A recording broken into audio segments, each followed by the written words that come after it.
두 번째 사례도 고령의 할머니와 관련된 사례예요. 근데 이번에는 기저귀와 관련된 사례입니다.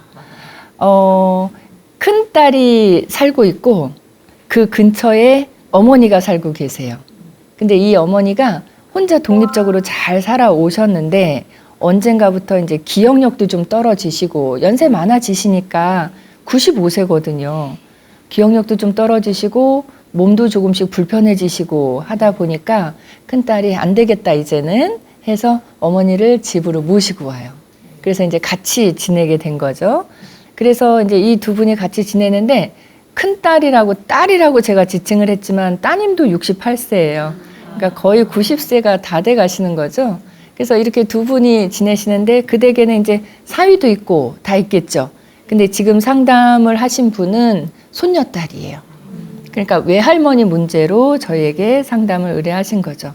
그래서 이렇게 모시고 왔는데 이 할머니는 연세도 많아지시다 보니까 이제 기저귀를 착용하셔야 되는 그런 상태가 되셨다고 해요. 그래서 기저귀를 착용하시고 이 어머니를 돌보는 일을 큰딸이 열심히 이제 맡아서 하는 거죠. 근데 이 할머님은 딸들이 또 더 있어요.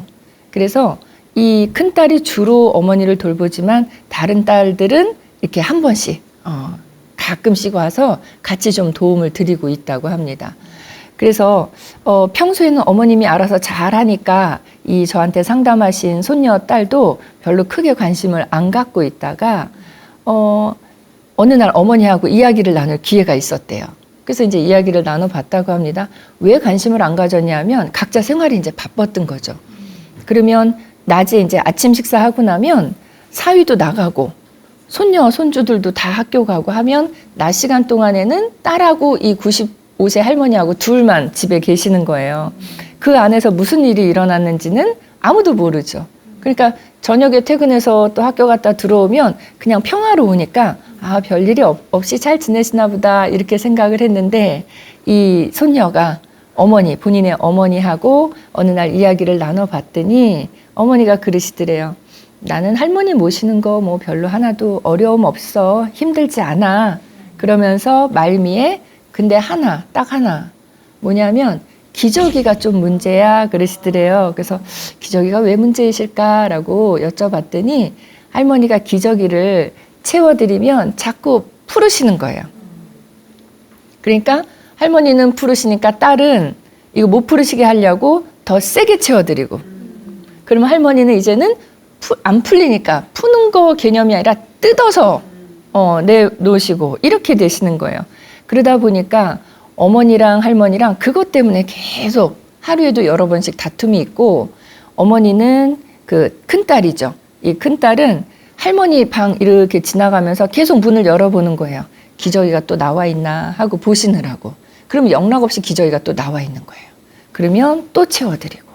이게 하루 동안 반복되다 보니까 원래는 두 분이 사이가 좋으셨던 분들인데 기저귀 때문에 또 모시기로 해서 내가 잘 모시려고 모시는 건데 우리 집으로 오시게 했는데 괜히 사이만 안 좋아진 거 아닌가 이런 생각이 또 드시게 됐다는 거죠.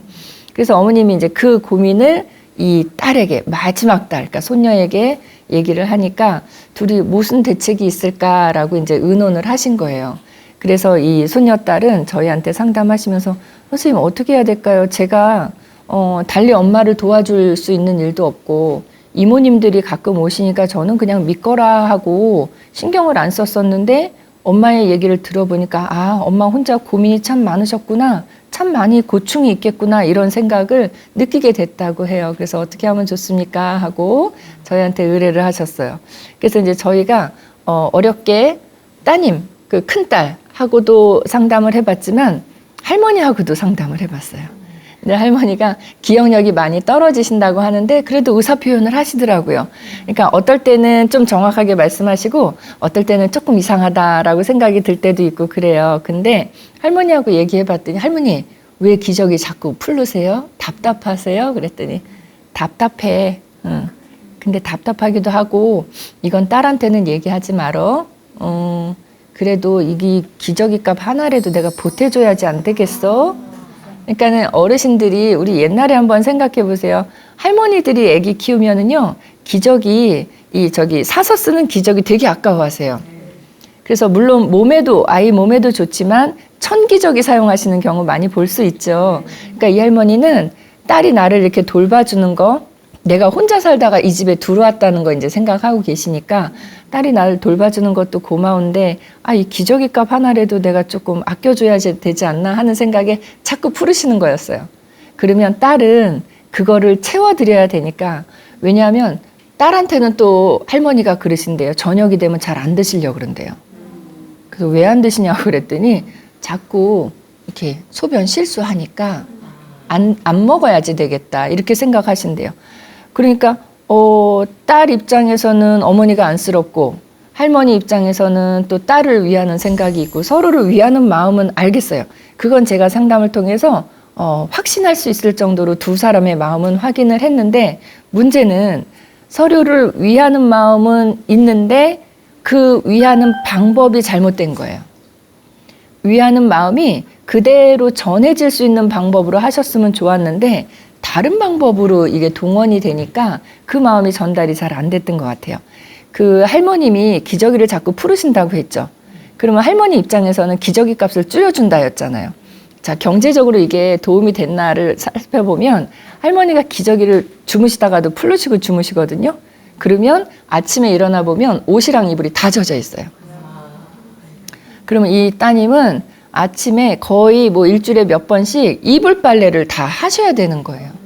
그러면 할머니가 기저귀 값 하나 아끼려고 하다가 다른 비용이 더 들어가는 거죠. 또 다른 노동이 더 들어가는 거죠.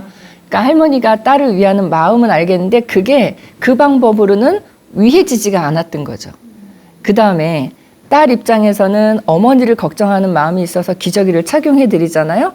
근데 문제는 할머니가 뜯으니까 풀어버리니까 점점 세게 했다 그랬죠. 그러다 보니까 할머니가 이거 너무 불편하셔. 내가 밤에 오줌 쌀까봐 뭘 안 먹는다라고 했지만 사실은 소화가 또 안 되셔요. 그리고 나중에는 급기야 이 딸이 어떻게 채워드렸냐면 아예 점점 못 뜯으시게 하려고 그 테이프 있죠. 폭 넓은 테이프, 우리 청테이프라고 하는 그걸로 이렇게 해드렸던 거예요. 그러니까 딸 입장에서는 그게 어머니를 위하는 마음이었거든요. 근데 너무 세게 하니까 할머니는 세게 들어오면요, 세게 뜯어버릴 수밖에 없어요.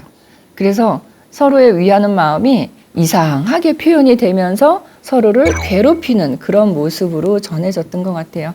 이 기저귀에 관한 문제는 참 많이 저희가 상담에서 다루진 않았지만 요양시설이나 이런 데에 가서 보면 기저귀 문제 참 많이 있거든요. 기저귀를 이렇게 착용을 안 하시려고 하는 어르신도 계시고요. 반대로 기저귀를 채워달라고 하는 어르신도 계세요. 그런 경우는 어떤 경우냐면 왜 치매가 처음에 시작될 때 보면 치매가 깊어지기 전에는요, 내가 정신이 치매 쪽으로 갔다가 또 다시 정상 상태로 돌아왔다가 또 조금 치매 쪽으로 갔다가 정상으로 돌아왔다가 이게 반복이 되거든요. 반복이 되다가 치매로 완전히 내려가시게 되는데 그 반복될 때 내가 치매 쪽으로 갔을 때 소변을 쫙 실수를 하잖아요. 그리고 이내 정상으로 돌아와요. 그러면 내 모습을 내가 보고 있는 거예요. 내가 어쩌다가 이런 상황까지 됐지라는 비참함이 느껴지니까 이분이 자존심이 몹시 상해요. 한번 생각해보세요. 우리 지금 멀쩡한데 내가 정신을 차리고 봤더니 내가 소변을 실수해 놓은 거예요. 너무 슬프겠죠. 그러니까 이분은 이런 자신의 모습을 보고 견디는 게 너무 힘드니까 직원한테 나 그냥 기저귀 좀 해주세요 이렇게 얘기를 하는 거죠. 근데 기저귀라는 게요, 한 번 착용을 하기 시작하면 의존성이 생겨요. 이 몸이 기저귀에 의지를 하게 돼요. 그래서 시간이 지나가면 기저귀를 착용하지 않으면 안 되게 되거든요. 그래서 가급적이면 기저귀를 안 착용해도 되면 착용을 안 하시도록 말씀을 드리기는 해요. 근데 이 할머님 같은 경우는 착용하시는 편이 필요한데 그 방법에 있어서 너무 갑갑하기도 하고 돈 문제도 말씀은 하셨지만, 그래서 제가 드린 말씀은 이 따님한테 기저귀인데 기저귀 같지 않은 기저귀를 착용해 드리면 어떨까요? 이렇게 말씀을 드렸어요. 왜냐하면 요새는 이제 아이들 기저귀도 다양하게 나오지만 성인용 기저귀도요, 그냥 이게 기저귀가 아니라 팬티 같은 속옷 같은 느낌의 기저귀들이 있어요. 그러면 그거는 착용을 했을 때도 그러니까 보기에 모양도 속옷같이 보이지만 착용했을 때도 전혀 두께감이나 불편함이 없어요. 그 안에 이렇게 솜이라든가 이런 형태로 기저귀가 만들어진 것 외에도 이렇게 응고시키는 그런 성분이 들어있어서 얇으면서도 소변을 빠르게 흡수해버리는, 그래서 축축함이 거의 금방 사라지는 이런 것들도 있으니까 기저귀를 만약에 어머님을 위해서 착용을 해드린다고 하면 그렇게 기저귀 같지 않은 그런 속옷형 기저귀를 착용을 해드리면 어떨까요? 라고 또 말씀을 드렸고요. 또 하나는 기저귀를 착용해드리지만 사실은 그것도 한번 생각해 보시라 그랬어요. 만약에 기저귀를 그렇게 거부를 하신다고 하면 우리가 시간을 잘 맞춰서 소변을 보실 수 있도록 배변에 대한 도움을 시간 맞춰서 제공을 해드린다면 혹시 기저귀를 지금보다는 덜 착용하셔도 될지 그거를 한번 판단을 해보시고 그렇게 해도 가능하겠다라고 생각이 들면 조금 귀찮더라도 우리 알람을 설정해 놓으면 되니까 그 요양시설 규모 큰데 한 뭐 200명, 300명 이렇게 계시는 곳들은요, 기저귀를 200명, 300명인데 한 분 한 분 언제 갈아드려야 되는지를 확인해서 갈아드리기가 어렵잖아요. 그래서 그런 데는 그냥 시간을 3시간마다 이렇게 설정을 해놓고 일제히 다 갈아드리거든요. 근데 그럴 때는 좀 문제가 있는 게 이 사람마다, 어르신마다 이 기저귀를 좀 더 있다가 갈아드려도 되는 분도 그냥 3시간마다 갈아드리게 되잖아요.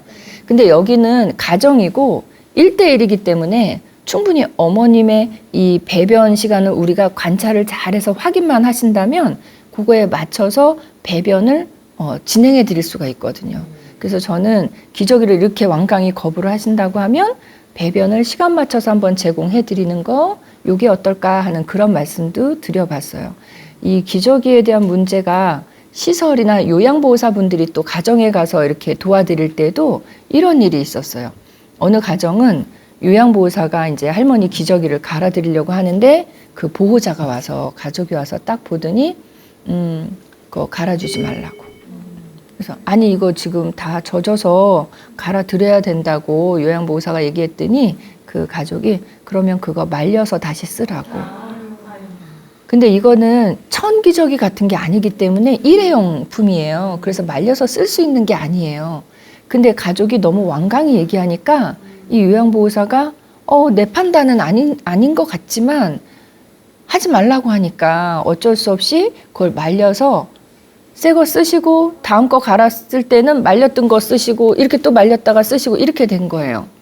그래서 할머니 피부에 굉장히 안 좋은 이 병이 생기신 거죠.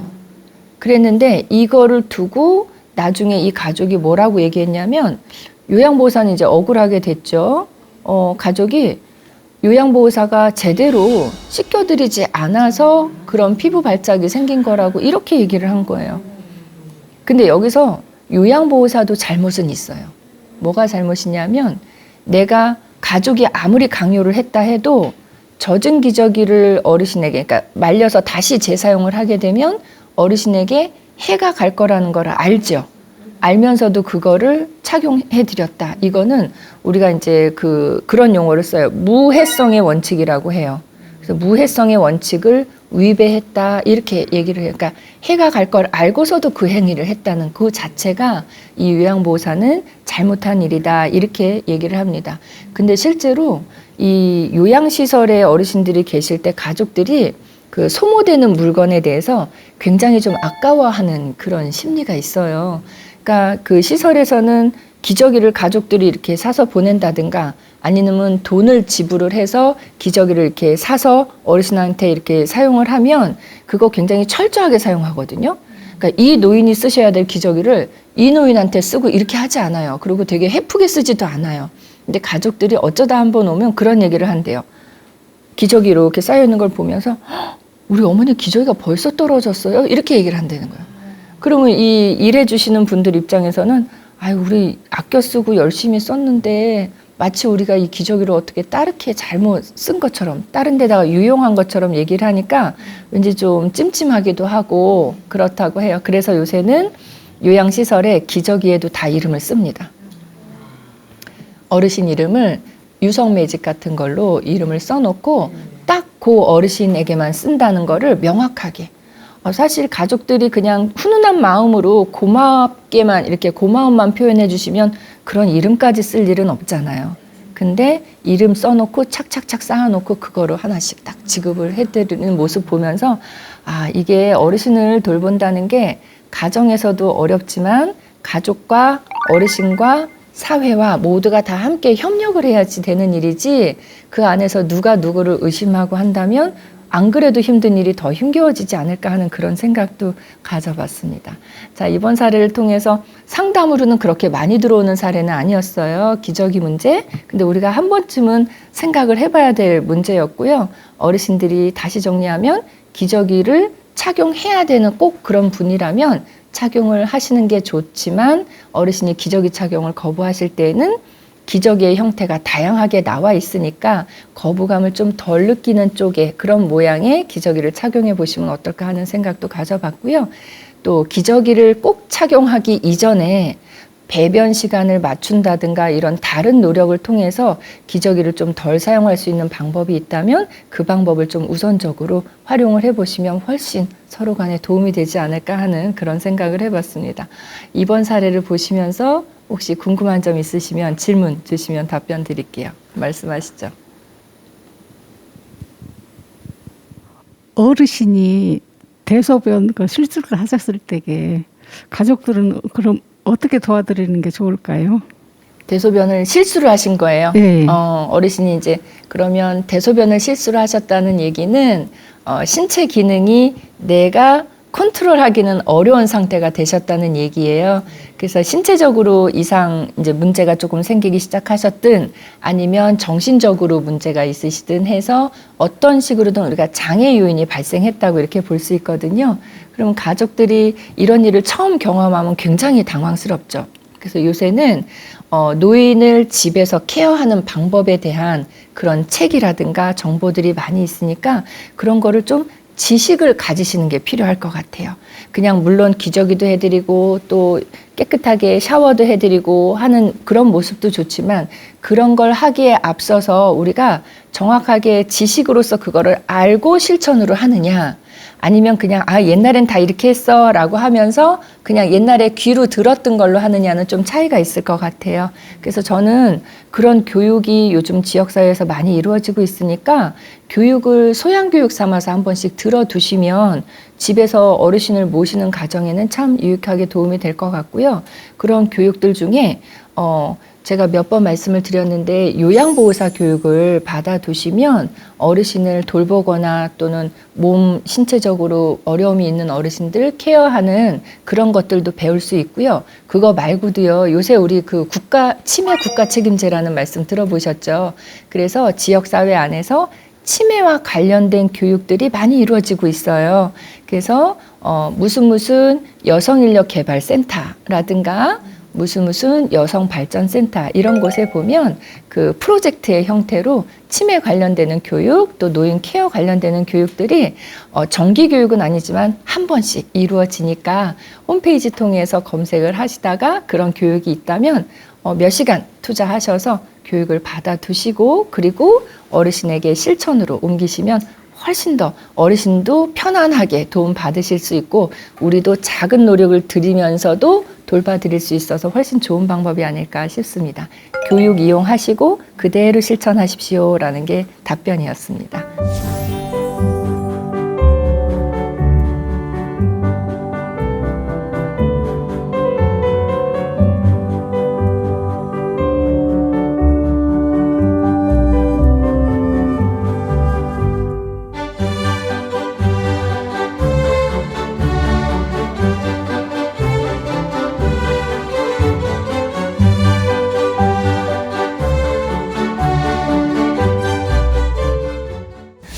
자, 오늘 이렇게 두 편의 사례를 이야기를 나눠봤는데 워낙 두 분 다 고령이세요.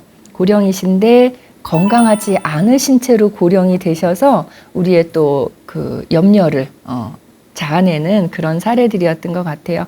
첫 번째 사례에서는 이웃의 도움으로 학대를 받던 어르신이 더 이상 학대를 좀 안 받게 되셨다는 그런 이야기였고요. 두 번째 사례에서는 우리가 기저귀에 대한 작지만 상식을 가질 수 있었던 그런 사례였습니다. 오늘도 감사드리고 다음 주에는 또 다른 사례 갖고 찾아뵙겠습니다. 감사합니다.